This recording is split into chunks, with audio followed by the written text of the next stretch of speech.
G'day subscribers, today we're back on the FJ. We're doing inner and outer sills, as well as a little bit of work in the rear cargo area of the FJ Holden. You're with Supervisor Louie and Jules Knight on Jive Talking Garage.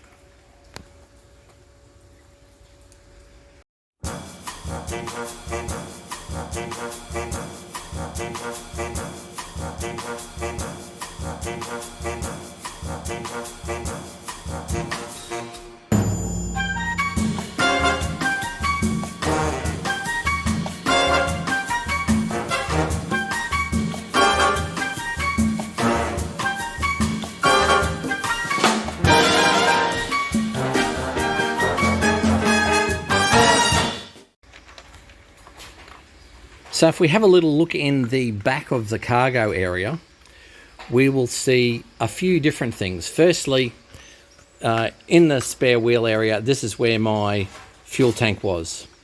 So from being put in there, the point I wanted to make is, if we line up the cargo runners, you can see through use of a tank bolt.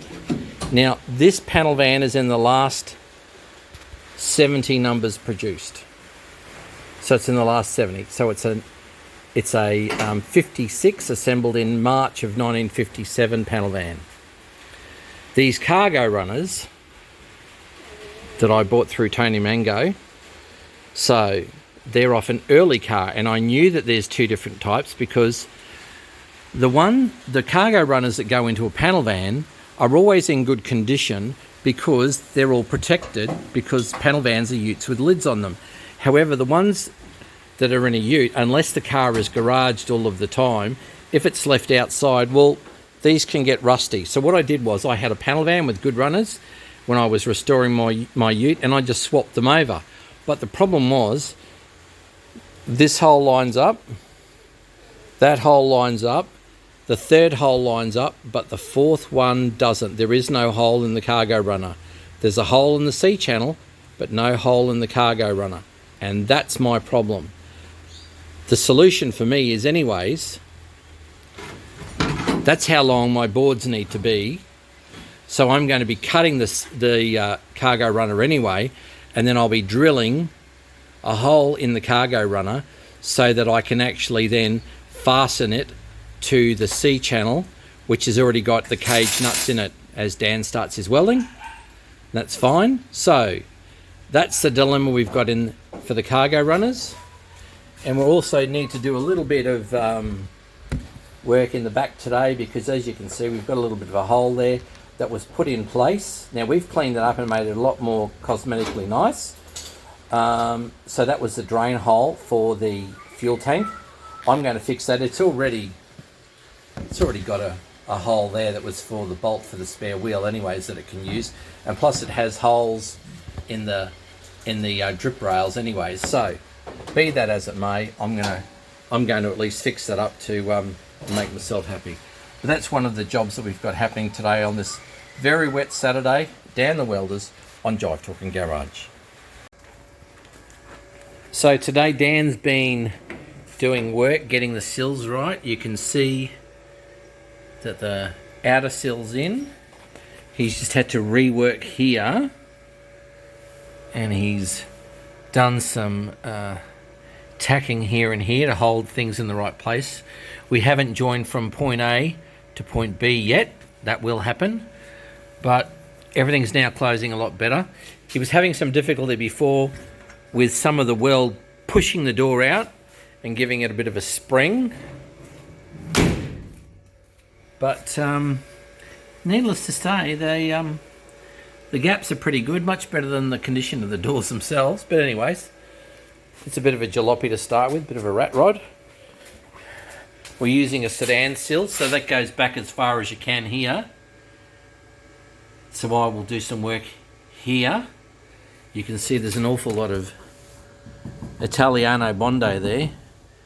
So we've got to determine how far up we get good metal where I can cut the bog and then put a new sheet of metal and then roll it around here so that we can get into our inner sill behind here and then reconstruct the end, because we've got to put a piece in here.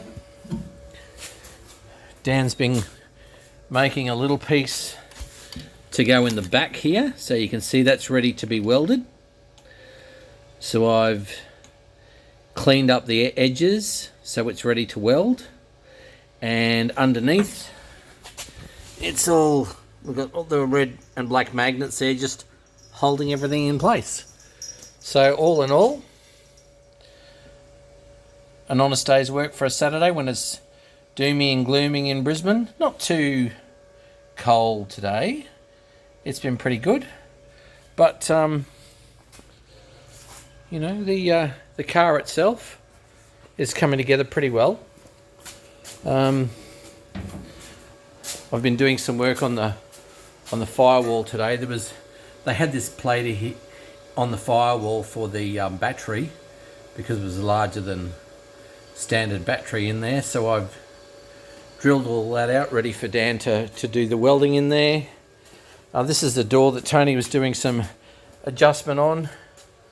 I even had one fellow have a go at me saying, "Oh, I missed a golden opportunity to show how to adjust doors." Poor guy didn't realise that it's not actually a addition and instruction on door gaps. We were doing something completely different till Tony sort of started doing things as people do to try and help you. However, perhaps people should read their comments and determine, oh, Julius, do I really need to press the send button, or could it be considered as a little bit rude maybe?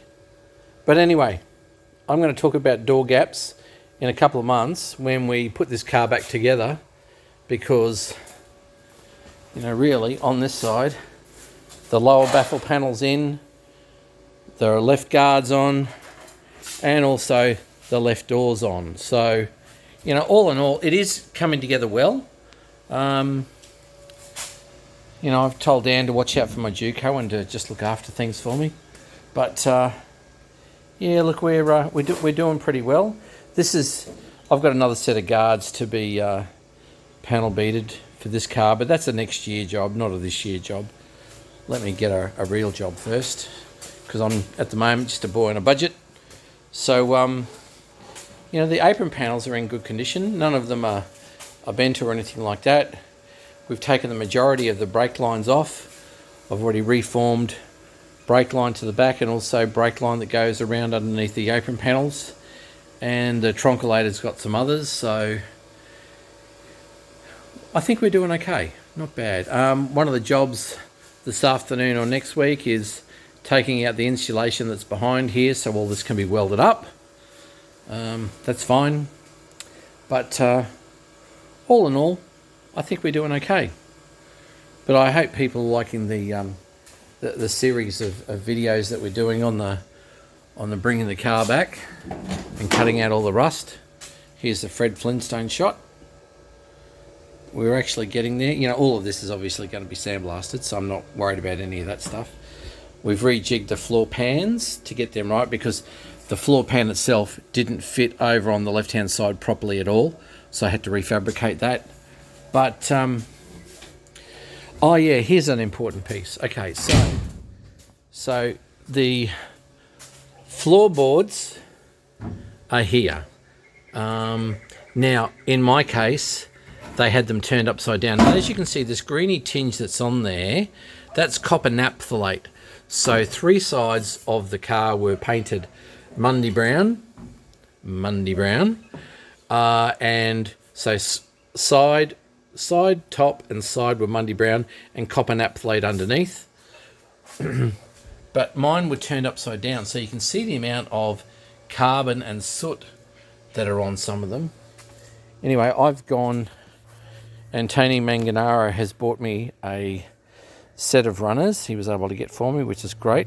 So the first holes, the second, the third are all matching, but the fourth ones aren't. So we're going to actually cut them along here, because those runners need to be on the C channel where the shock absorbers are. And as Dan pointed out to me earlier today, they sort of, it's not a straight panel. The C channel itself has got a little bit of a bow in it, so every one of them will be an individual difference as far as the distance is concerned. So it'll be a case of finishing the boards on Wednesday as far as giving them a quick water blast and giving them a bit of a dry and orbit sander, and then priming them and some Mundy Brown and whatever else, and then individually fitting them and individually fitting the runners. But if these were just a normal commercial runner, they do two things. They're actually a skid plate, but they're turned upside down at the moment, but they are a clamp between one board and the other. So those clamps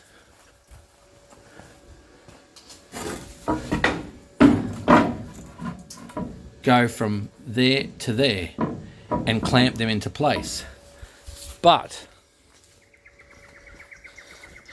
I found this out through experience. I previously had a 56 van and a 1954 ute, and the van always has better runners because they are always protected, whereas a ute can sometimes have poor runners because it might be left outside. Anyway, long story short, I put the 56 runners in my 1954 ute, and I always had trouble lining up these holes because there was nothing for them to fasten into. So in this instance, what I'm going to do is, because I have shortened boards in mine, because I have a back seat, because it's a panel wagon, I'm cutting here. Well, that's how much variation there is in between the boards. So we're going to cut every one of them long and then cut them individually once they're prepared. But because these are a 54, an early model runner going into a 56, well, they don't have a hole here where the C channel would be. So that's what I'm going to be doing. So it'll be a case of cutting, drilling, and then putting taps and dies through the threads just to clean everything out when it comes time to put the boards in. But there you go, a little bit of what we're doing on Project Julius here at Jive Talking Garage. We're up with Dan the welder, and he will have pretty much finished the left-hand side outer sill today, and he's working on the inner sill. So don't forget to share, like, and subscribe. But more importantly, enjoy your Holden.